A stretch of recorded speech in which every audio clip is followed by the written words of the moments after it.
The years 2022 and 2023 have been declared years of cooperation between China and Russia in physical culture and sports by both Chinese President Xi Jinping and Russian President Vladimir Putin. The two countries will jointly hold more than 600 sports events this year.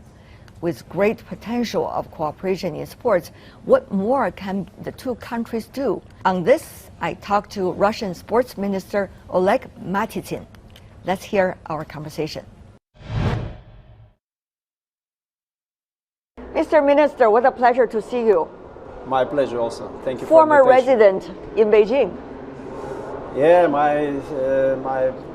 my thoughts about Beijing starting from 1990s when I've been a student in Beijing Sport University, and now we continue our relationship with China. Just a month ago we signed an agreement of cooperation with Ministry of Sport of China, and I believe our friendship and our cooperation will be successful in the future, because our President Russian Federation, Vladimir Putin, and Xi Jinping, the Chinese president. Chinese president, they announced the last year and this year, year of friendship and sport between our countries. So we are developing the program, the plan. We organize the games, youth games, winter and summer, and we cooperate in the education area and many others, and I really see the bright perspective in our future cooperation. That's cool. So what kind of area do you see would have the biggest potential? I think we will be focusing on the educational area. Now we are discussing with my colleagues in China. There's Gao Jidan, the chair of the State Committee of Sport in China, about how to give more initiative to the educational area, exchanging programs between students, between teachers. Also invite the Sport Federation to be part of this cooperation, because the coaches, the basic element of the sport system, the coach. And qualification of the coach. So we will ask our partners from Chinese university to host our students, and also we'll invite the Chinese professors and students to Russia. And of course we also have a big interest in to organize training camps, organize matches, friendship games, China-Russia, in different sports, winter and summer. Yeah, so that means many of the students from Russia will have similar experience that you had back in the 1990s. Yeah. If they were standing right here in front of you, what kind of advice would you give? My advice, work hard. Yes, also be open. Yeah. And try to receive as much as possible information from Chinese teachers, from Laoshi. And of course respect the culture and tradition of China. Education is the foundation of the career, of the success. Doesn't matter which kind of interest you have.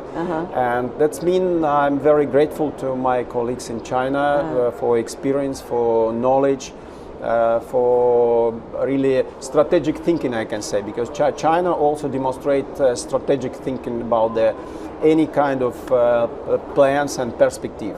And as we discuss, if you, for example, sign the agreement or about the cooperation, only 10% you're signed and you have the plan. 90% how you will realize this. Yes. And again, I'm very grateful. Now I'm minister, and also I'm president of the International Federation, University Sport Federation. That's all my lessons from China I use during this time. You mean your experiences from China? Absolutely, experience from China. The Chinese colleagues and the friends of yours, they also learned a lot through cooperating and also working with you, right? It's really important to have this kind of exchange, broaden our horizon. Absolutely so. And from the past, the Chinese people, and they always asking advice from the Soviet Union time how to build a sport system. And now China in sport is really on the top. And now the time for us to investigate, analyze the experience from China. because the world is developing very fast, and we need to be closer. We need to really every moment to take the best examples from the different area of the business, economic, politics, and sport is a really great example how it works. Always on the learning side. Yeah.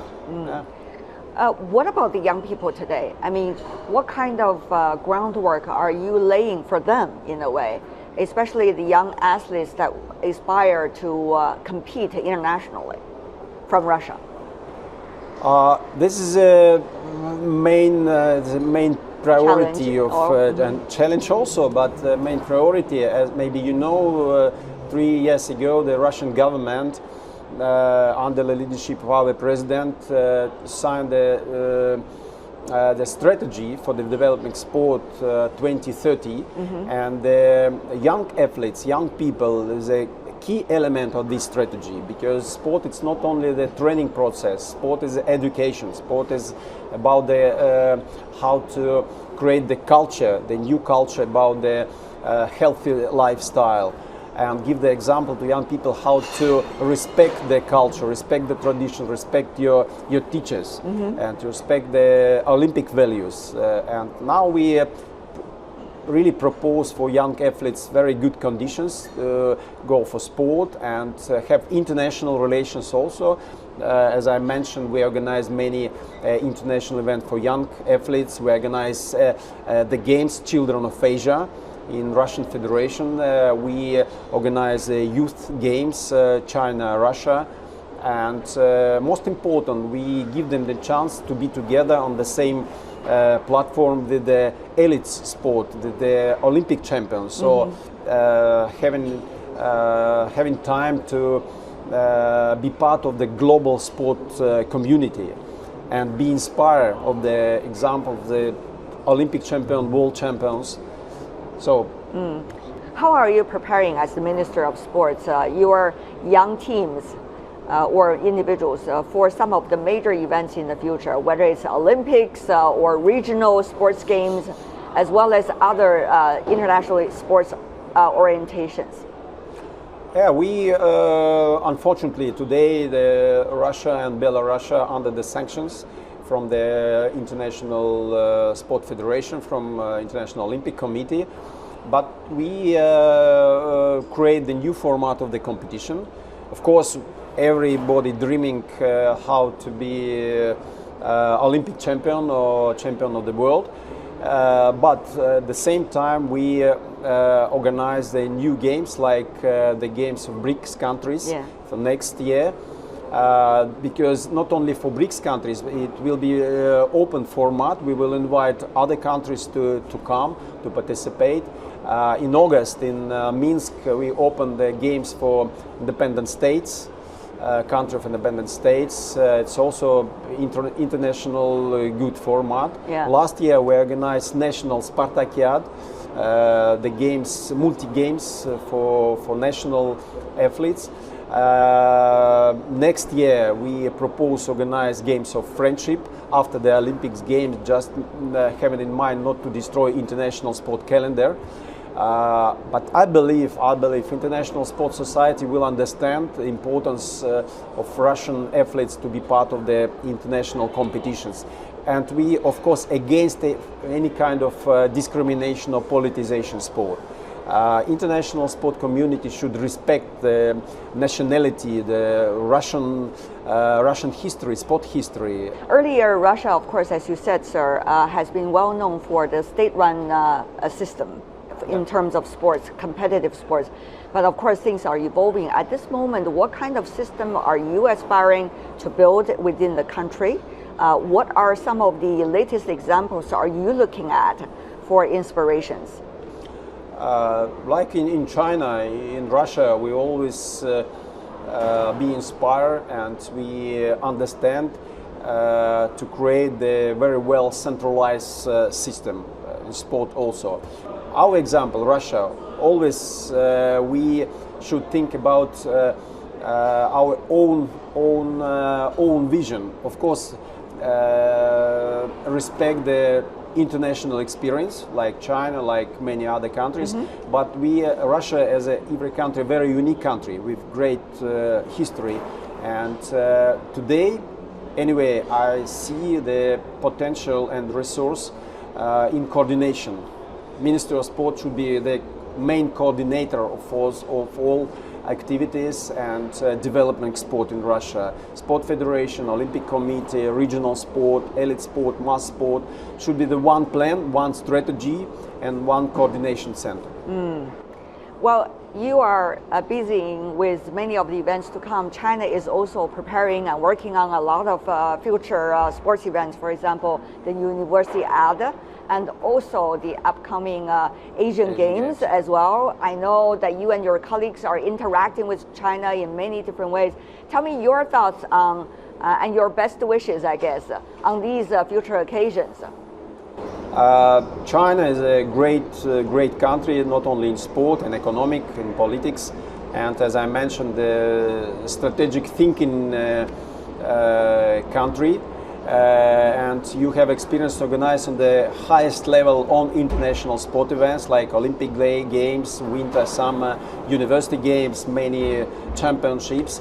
And I would like to wish my colleagues one more success, one more highest standard how to demonstrate the sport audience, hospitality of the country, the rich culture of the country.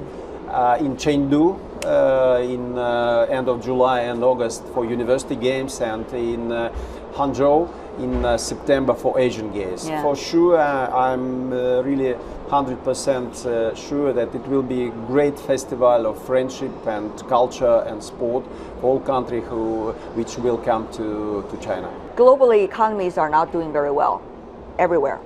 Of course, Russia has your own unique circumstances. Funding for sports very important at all levels, particularly at the public level. So how are you going to deal with that?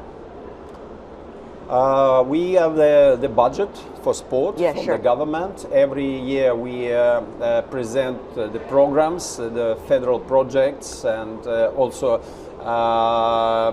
having the request from the regional level about the infrastructure, about the educational program, mass sport and competition and so on. So we select the best project, present to the government, and we try to explain the importance of this kind of project. But of course it's not enough. Always not enough, and today we're very active in the area using the money from the investors, from the business partners to develop. So you also sport. engage private partners. Absolutely, absolutely. So this is also the today's tendency, I can say, and the business companies, the business partners, they see the sport as a very attractive area for investing. So I believe again demonstrate as the teamwork. Mr. Minister, what a pleasure. Thank you so much. 谢谢. And that's all the time we have for today. If you'd like to know more, search World Insight. Check out our YouTube channel. Follow us on Twitter and Facebook. I'm Tian Wei on behalf of my team. Thanks for being with us. Bye for now.